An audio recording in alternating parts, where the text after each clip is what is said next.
Hi, I'm Ashley, Senior Clinical Advisor at Carepatron, and I'm here to help you work through the feelings chart. What is a feelings chart? A feelings chart is a tool for emotional awareness, communication, and self-reflection. Typically, the chart consists of a grid or a wheel with a list of different emotions and their related pictures or spoken descriptions. The goal of a feelings chart is to give people a framework for accurately identifying and expressing their emotions. This is especially important for children, those with poor verbal communication abilities, and people who have trouble reading emotions.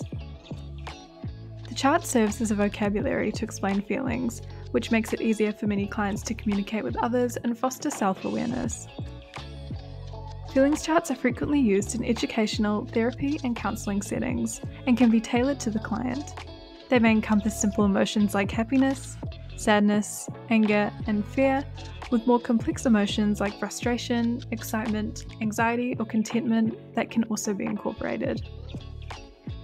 As a result, it is commonly used by therapists and counsellors. Here's how to use feelings charts. The first step is to distribute the chart to the client. You'll then need to read the instructions and fill out the chart accordingly. Make sure to note feelings, physical signs, and behavioural signs for each feeling. Once all 3 columns are completed, you will then need to add notes.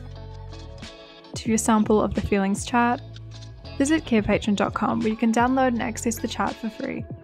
You can also access the chart through the Carepatron platform, filter within the community section, or type in the keywords to find the note, and you can edit this chart however you would like.